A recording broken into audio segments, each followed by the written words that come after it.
So, welcome everybody to the meditation class today. And our meditation class will finish precisely at 4 p.m. Precisely according to Buddhist time, which means maybe 5 or 10 minutes either side. But the reason is that afterwards we're going to have our annual general meeting at, it's supposed to start actually at 5 o'clock, but give time for people to get settled and registrations and stuff. The idea is always to make sure that the annual general meeting is as close as possible to the meditation. So it gives me a time to make sure everyone is nice and peaceful and calm and well hypnotized, so that when we actually do the voting and stuff, it all goes according to plan. That's only a joke, by the way. I know I say these things, people say, oh, that's how Ajahn Brahm does it. So anyway, the meditation, well, again, welcome here. Those people who come into the introduction to meditation class, that is in the room to my right. This is the ongoing class. And at this class, we teach meditation. We go a little bit longer in our meditation and also have the opportunity for people to ask questions afterwards. So I think most people, I'd imagine, may be coming later who are going to be attending our AGM. But anyway, those of you here, welcome to the ongoing class. And if you have come for the introduction to meditation class, again, that's the room to my right. And one of the things which, when I go off teaching meditation all over the world, the most difficult part for people is, again, to calm down, to make their mind peaceful. And there was a story I often repeat, and I'm sure those who come here regularly have heard this many times. You are hearing in the other room. Yes, so all the people in the other room, welcome to the introduction class. You're with one of the great teachers of our Buddhist society, Mr. Dennis Shepherd. He's been so well brainwashed that the soap powder has gone into his hair and made his hair white as well, and that's even washed. Oh, you've got the... okay.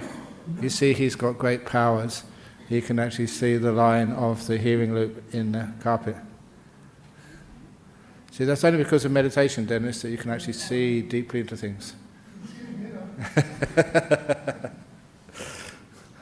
Okay. So anyway, a few more people coming in. Good. They're coming into this class or the other class. Anyway, so again, this is the ongoing class. Those who come to the introduction to meditation class, this is the room to my right. And one of those little events which meant a lot to me was when I went to see a very great meditation teacher with lots and lots of questions in my head, not wanting to waste the opportunity to ask this really special monk while he was still alive. And as soon as I went into his room, this big room where he was sitting in a small chair, when I went to see him, it was amazing just how my mind went very peaceful and calm. It was that all my questions, which were really important, sort of just evaporated. The mind went very, very peaceful. And I wondered why that was the case. It was very pleasant not to have any thoughts. It was as if all those questions were already answered on a deeper level than I could ever imagine. But the reason I'm repeating this now is that when one is in a space of peace, of acceptance, of safety, and great kindness, when one doesn't have to prove anything, answer any exams, or pass any tests, when you really are peaceful and at ease, you'll find that questions just do not come up.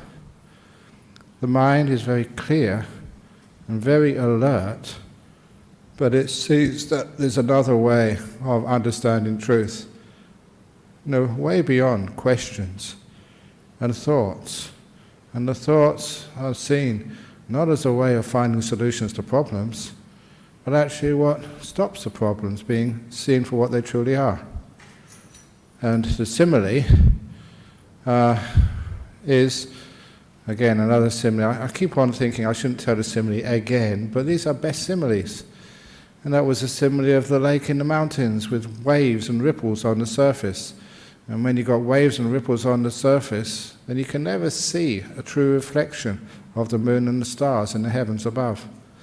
So when there are ripples on the surface of the lake, you can't see the truth. And those waves and ripples on the surface of the lake represents your mind, and the waves and ripples represent thoughts. And there are times when you've got so many thoughts going on in the mind, it's so restless. It's not a personal failing, but it's just sometimes life is like that. You're very busy, you've got a lot of problems which you have to face, a lot of decisions which need to be made, you're tired, you've been working hard. Your lake, your mind is like just as a storm on the surface, with lots of waves crashing against the surface of your consciousness. That is like a lot of thoughts in the mind. And if you can, just let things be, not make things worse, not interfere, but just allow things to settle down by themselves. Then what happens is the waves get less and less and less. The ripples get more and more further between them, until the lake becomes perfectly still. And that's like a mind which has no thoughts on it, but perfectly clear, reflecting like a mirror the wave, the moon and the stars in the heavens above. And that's like a mind which stops all much of this thinking. And where we can allow that mind to become still is learning just how to relax, to be kind, to not to give work to our brain, not to ask it to perform, not to criticize it as if you're like a boss at work, always looking over you, telling you what to do. You're not working hard enough, you're not progressing enough, you're not making enough sales, you're not doing this right. All of that critical part which you have to endure when you're maybe at work. Of course, I don't have to endure that when I go to monastery because I am the boss. But what the others have to endure from me. But you can see what happens when we do that to ourselves, and just how that causes the waves in our mind. And imagine that you don't have anything to attain, no goals to reach, that nothing no tests to pass, nothing to work towards, which means you can rest, relax. And so that idea of learning how to relax, not just the body, but relax the mind as well. And it's one of the reasons why that the phrase which I'm trying to impress upon people, just almost like a slogan. Last year it was make peace, be kind, be gentle. And this year it is relax to the max. It's a slogan, but it actually works. So to relax to the max is where we, not just our body, but our mind. We all know how to, well, actually amazing how many people don't know how to relax their body. But you can always relax your body a little bit more by learning how to relax the mind, so the mind can be at peace. Sometimes even in body sweeping, body awareness, which I've often done here.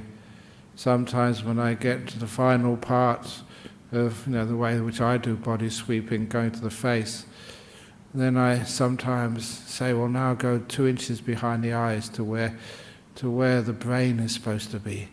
And imagine taking your brain out from your skull. I mean, don't do it properly, just do it imaginary.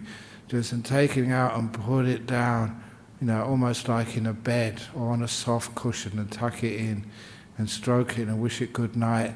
So in other words, you're kind to the brain, you can give it a rest And let the brain have a holiday. Let the brain relax. Let the brain get away from it all and just have some peace and quiet. And so that is almost like a visualization of learning how to relax your own brain. And it's not being dull, because when the brain gets relaxed, you actually get brighter, more aware, the less you do and struggle. So this is how to relax the brain. And you find you don't have many thoughts. You're peaceful, focused, bright and clear. So anyway, that is this little focus for today's meditation. So now, if you like to get in your meditation posture, position, and I will ring the gong this time at about 3:50 to give an opportunity for a few questions before we break to get ready for the AGM later on. Oops.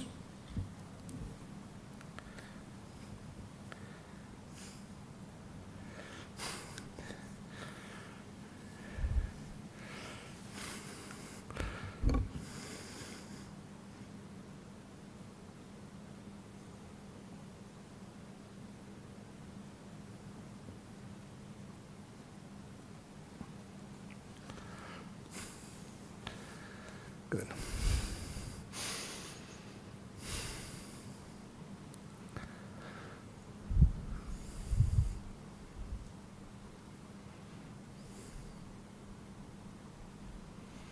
So when you close your eyes, relaxing our body. To relax your body, you start with your feet, lowest part of your body.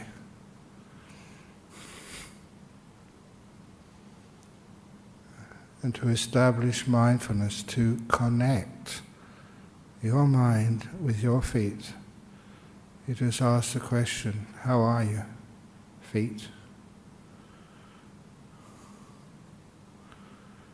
Are you in a good position? If you find it difficult starting awareness of your feet, just wiggle the toes. And you feel that you can know how things are experienced down there. And if you find any compression, tightness, strain, that's going to cause a problem later on in the meditation. So do something about it now. Adjust. And then you go up your legs, your calves.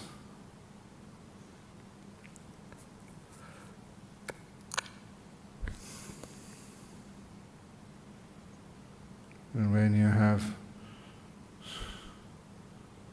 your calves, if you can relax them, please do so. Mindfulness allows you to have this feedback. So sometimes I feel my calves are quite happy, content, but then I just stay a bit longer. Can I make that feeling, that almost like a dull ache, hardly much at all, but focus on it and see if I can make it more comfortable.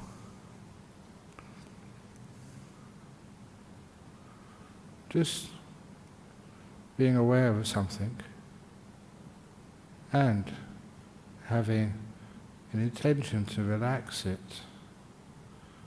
I find that I get feedback that the feeling even in my calves does change, and I become more comfortable. Whereas at the beginning I thought, no, it's good enough, but I can find even more comfort with a bit of observation and trial and error and kindness. And I go up to my knees, making sure they're comfortable. For those people who've got injuries to their knees, And there's pain there. If you can move, that's wonderful. If you can't move to alleviate the pain, or the ache, or the throb, then stay there and just see what happens when you change the way you look at that feeling of ache or pain. See if you can just allow it to be, opening the door of your heart to that feeling. Investigating means exploring different ways of looking at things. And as one explores the different ways, you can establish a relationship between your mind and that pain. Not one of fear and control, but learning how to be tolerant, living in harmony with you and that pain. Trial and error gives you a lot of wisdom. You find you can be at peace with it. It's not a problem anymore. You sweep up through your thighs, making sure they're comfortable. Any aches or itches, just be with it, zoom in on it, get to know that feeling, and discover what makes it more at ease, relaxed, less of a burden and a problem. You can feel it, and you can know how to relax. And up to your buttocks, they are being pressed against a hard surface, like the chair, or the cushion, or even the floor, or a stool. Be aware and ask the question of your buttocks, can I make you more comfortable? By twisting or fidgeting or moving. Are you sure you're okay? It is real sincere care for the comfort of your body, and using mindfulness as a way where you can see, feel how the body relaxes, and how tension in the body, inflammation, wounds can be healed. And to your waist, feel it, get to know it, relax it. Even so, the lower intestines, the colon, all of that, you can feel it. And after a while, you know how to relax. The awareness, the kindness, and the whole thing just becomes so loose and open and peaceful and comfortable.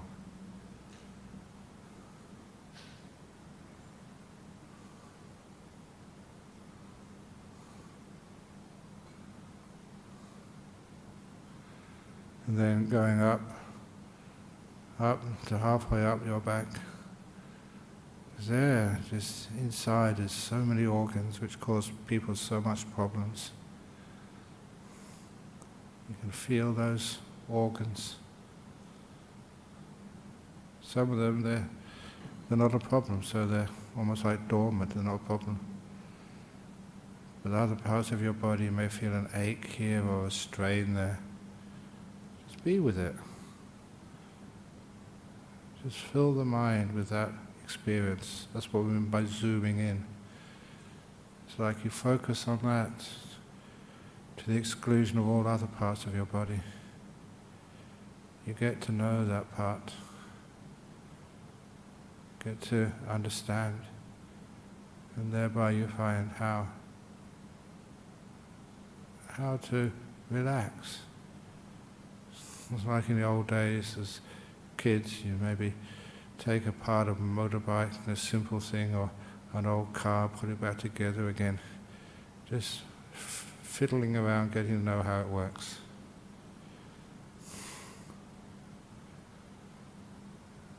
as you explore, fiddle around, as the word is, just try this, try that.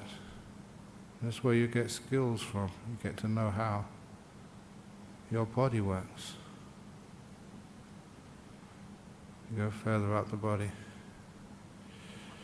to your chest area.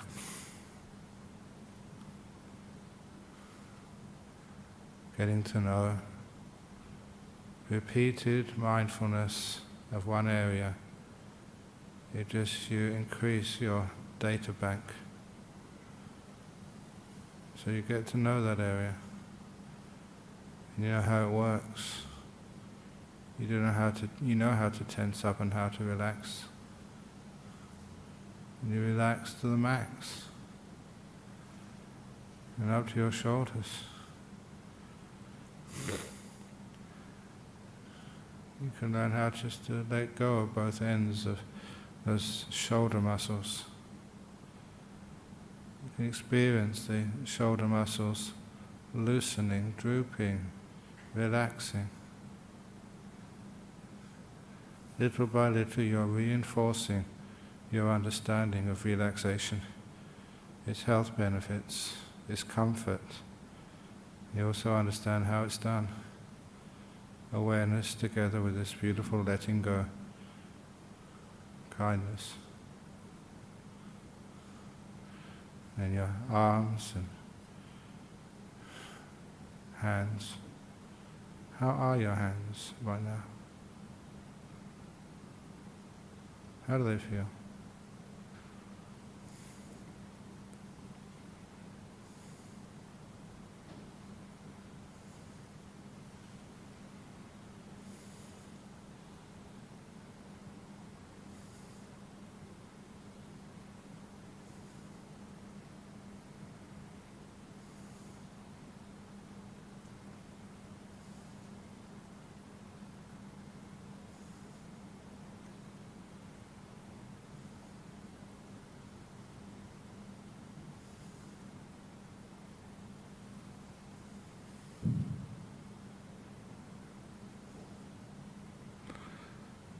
And go back up to your neck and throat.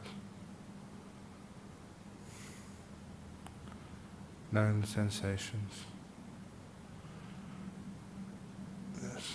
Relaxing them, I'm just stretching my neck, moving my head from back, left to right, just to make sure that the shoulder muscles and the neck muscles are nice and loose and at ease. My facial muscles. Just putting all my awareness just on how my eyes, the muscles around the eyes, the forehead, the mouth, just how tense they are or how loose they are.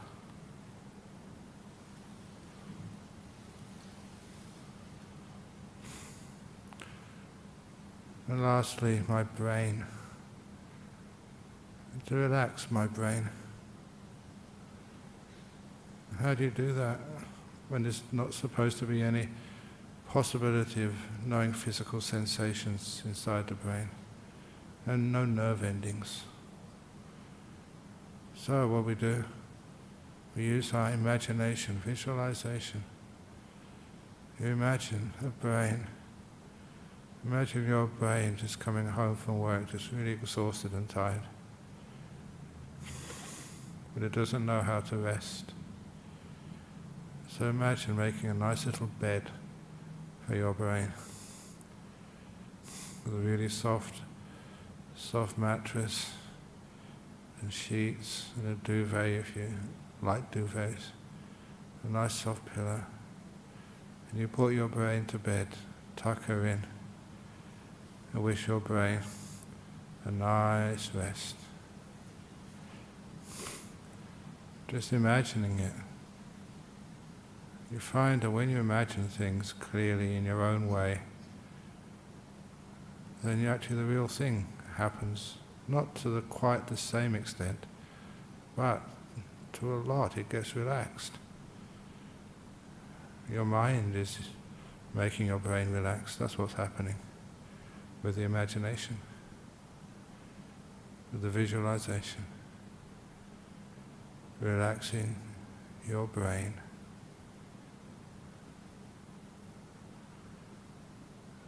And relaxation is a very pleasant experience.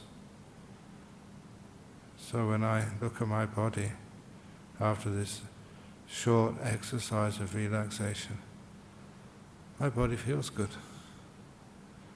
It feels pleasurable. The delight of a body at ease. It's not perfect. It's much better than when I started.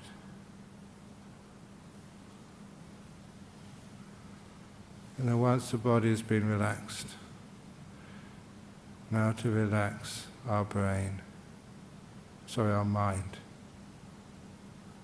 Mind with all the emotions, with all the thoughts. So imagine your mind like a lake, a pond, a body of water, not too big. And imagine that lake, your mind, with so many waves on the surface. If you've had a very difficult few days, with many problems in your life, and having to face many difficulties in the future, sometimes your lake is like there's a storm at the sea, huge waves breaking and crashing into the ground. That's a disturbed mind. It's natural, you can't. Sometimes these things happen, just the pressure of your work. But imagine now, the wind drops, the cause of all those waves and all that foam starts to lessen. And the waves get less and less and less. You imagine your mind being like that still forest pool. No waves at all. Maybe a ripple every now and again, but that's going to be temporary. See if you can relate those waves or ripples to thoughts and commentary. It's how you visualize the thoughts. Waves on the surface of your otherwise still and peaceful mind. You don't force the mind to be still. You let it be still. You imagine stillness, calmness. You recognize the space between thoughts. And you respect the silence. It's like I remembered as a small going to ceremonies in churches and people saying, shh, be quiet. I could. Now you're asking your mind, shh, be quiet. And it can.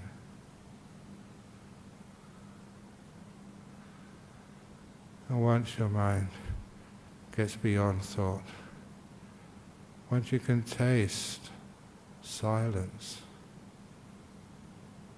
it's usually so delightful. You don't want to have any thoughts. Leave the thinking till later. Now be silent. Let the breath come whenever it wants to. Breathing in peace, breathing out, let go. As you practice many times. I'm now going to be quiet till the end of the meditation in 20 minutes' time.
Just getting close to the end of the meditation. How relaxed is your mind? How at ease? Content and easily satisfied?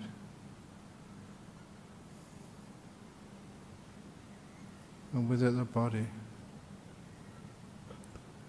Which comes first, relaxation of body, relaxation of the mind, or mind-body? They do interact. The mind is more important. Relaxing the mind. And the body follows suit.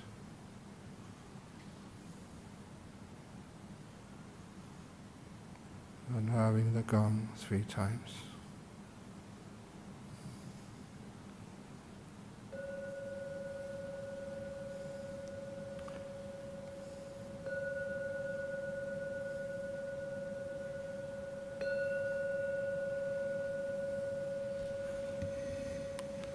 That's excellent.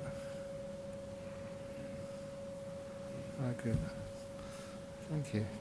Good service. There's a couple of questions from overseas, which...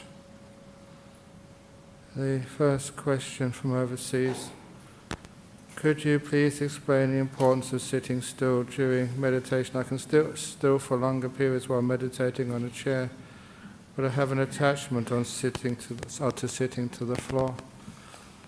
It's sometimes then you can actually just change from sitting on the floor to sitting on a chair, sitting on a chair, sitting on a floor, to alternate, or maybe 2 sitting on the floors, 1 on a chair, but until you can actually find that you can sit still for long periods of time. There are times when you're sitting on the floor, or if you're getting into a nice peaceful state of meditation, you find you can sit for hours without moving. But don't really worry about the periods, let it be natural. The importance of sitting still, it just happens by itself. I think the importance is that you have a calm, peaceful mind, and then the bodily stillness comes. If you're still really restless here and there, of course people have illnesses, aches and pains and stuff, but if it really is just a usual body, and you are reasonably peaceful, then you can sit for long. If you are restless, you notice it's not a physical problem, it's more mental restlessness. And that, of course, is a problem one can very simply change with some kindness. From Finland: is meditating, listening to teachings and living morally enough, or should we have some kind of map or plan and personal contact with the teacher to progress in our path? It's sometimes having maps and plans. Sometimes all my maps and plans never work out like I expect. They always make these interesting twists and turns and new opportunities and avenues. So it's never like a plan. So sometimes if you have a plan, sometimes you stick to the plan even though there's many, many better things on offer. So find more life, especially meditation, it's much more important to have loose plans, if any plans at all. So you just spend more time in this moment and just adapt. And personal contact with the teacher to progress in our path. You do need, for the very powerful moments in your development, it's good to have the good words of a good teacher. You get inspired. And sometimes you get unexpected teachings like I had with the one monk, Ajahn, so many monks. But it's not personal contact with a teacher, with many teachers. Different teachers are strong in different areas. That's even, for those of you who know your suttas, there was the 2 really good friends of the Buddha, Sariputta and Moggallana. He used to say that Sariputta would focus on taking the disciples to stream winning, and then Moggallana would take them all the way to enlightenment. In other words, they just shared the task of teaching. Just as if you're in a university, you get some teachers, they teach you physics, the first couple of years, and the next couple of years another one teaches. So it's good to have personal contact sometimes, but with many good teachers. Lastly, from Sweden, I have no problem to relax the body, but how do I relax the mind and stop my thoughts interfering my mind? This is a good question. That's the whole point of how I was teaching today. And asked me how to do it. So I wanted you to be aware of your mind and whether it's relaxed or whether it's lots of thinking. And that's where you do experiment. That's where you just try this and try that, try this and try that. But as long as you're mindful of what relaxation means, what peace means, and just using the simile of a lake gives you something to understand what we're talking about, a mind and the thoughts. And I think many of you know that the symbol of the mind being a lake, a body of water, is just almost archetypal. So, in other words, many cultures for hundreds, thousands of years have used that simile of a lake. But how does it become peaceful? And they'll say, I won't do this at length. How do I get this water to be still? You let it go, put it down. Ajahn Chah's leaves on a tree, why do they keep moving? Because wind is blowing. Something outside of it. When the wind stops, the leaves are still. When the wanting, the craving, the desire, the goal-making, goal-achieving, that type of mind, when that stops, that's the wind which makes your mind move. When that stops, the mind relaxes. Just like you encourage people to imagine you're, like I did I think 2 weeks ago, you're a Buddha under the Bodhi tree, fully enlightened. How does that feel? Imagine. The reason why we do that is because contented, perfectly satisfied, not wanting anything in the whole world. The wanting, which you can feel, visualize, you can imagine, you can take on board, and then how it would feel. It means that you get still, you don't want anything. So there's no movement left. So that's actually how you can relax the mind and relax the body. But you can tell all these things, but sometimes you don't get it. You have to put it into practice. Try it. Try this, try that, and when it does get peaceful, yeah, that's it. And that's how you learn. Even the Buddha said, the Buddhas only show the way. People have to walk that path and find out exactly what the path means. And if you get peaceful, well done. The body, if it relaxes and the pain goes, great. Now you know what letting go is. Okay, so questions from the floor before we close off? Hi. Thank you. Hello. Thank you, Ajahn. Sometimes when my mind gets still, I'll have a problem from waking life present itself.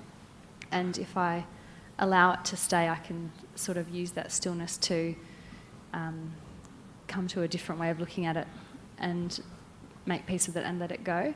So my question is, how can we know when to let thoughts come in like that so that we might use our wisdom and gain some insight into it and let it go? And how do we know when to just let it go, try to let it go straight away? It is, just, again, trial and error, practice. So, but most of the times, just don't let it come in yet. I'd always just keep some more stillness first of all. And just, lean on the side of stillness and don't keep finding solutions to everyday problems. Because the more still you are, the more power you have, and the more easy it is to solve problems. But a lot of the time these problems come up by themselves, and they're just interesting solution.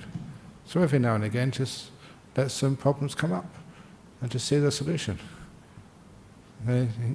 Easy, then you can go back to meditate again and be still. Thank you. Okay, so we're going to finish off now because, again, just limited to questions because we're going to start arranging for the annual general meeting. So